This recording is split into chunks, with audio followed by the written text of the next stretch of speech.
ముఖ్యంగా ఈ రాష్ట్రంలోని బీసీ సమస్యల మీద బీసీలు అంటే ప్రేమ ఉన్న నాయకుడు గంగుల కమలాకర్ గారు చెప్పి మన బీసీల సమస్యలను పట్టించుకొని వారిని న్యాయం చేస్తున్న ఉద్దేశంతోనే కమలాకర్ గారికి ఈ శాఖను కేటాయించడం జరిగింది. కాబట్టి ఖచ్చితంగా కమలాకర్ ఈ కేసీఆర్ గారి నాయకత్వంలో కమలాకర్ గారి ఆధ్వర్యంలో ఈ రాష్ట్రంలోని బీసీలందరూ కూడా ఆర్థికంగా సామాజికంగా మరింత ముందుకు పడడానికి మనకు అవకాశాలు వస్తాయని చెప్పి ఇలా మేము బలంగా మనం నమ్మకంతో ఉండాల్సిన అవసరం ఎంతైనా ఉందని చెప్పి విజ్ఞప్తి చేస్తూ ఉంటాం. ఇంతకుముందు నరేంద్ర గారు చెప్పారు, గతంలో చాలా పరిచయం.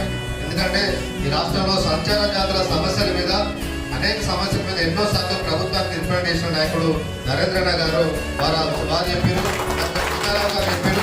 ఇక్కడ మనకు BC welfare minister Gangula Kamalakar గారు మా దృష్టి తీసుకెళ్తేనే మా వంశరాజు కులస్తులకు రేపు భవిష్యత్తులో లోన్లో కానీ విద్యాపరంగా కానీ ఉద్యోగపరంగా కానీ రాజకీయ పరంగా కూడా ముఖ్యమంత్రి గారి దృష్టికి తీసుకెళ్లే నాయకుడు గంగుల కమలాకర్ గారు. కాబట్టి వారు ఖచ్చితంగా మాకు సమావేశానికి రావాలని చెప్పి అడగగానే అన్నగారి దృష్టి తీసుకెళ్తే మంత్రి అడిగాల కరీంనగర్ ఉన్నప్పుడు కూడా సమయాన్ని తీసుకొని ఇక్కడికి వచ్చినందుకు ఇలా మీ వంశరాజు మీద ఎంత ప్రేమ ఉన్నదో ఒకసారి ధన్యవాదాలు. జై తెలంగాణ.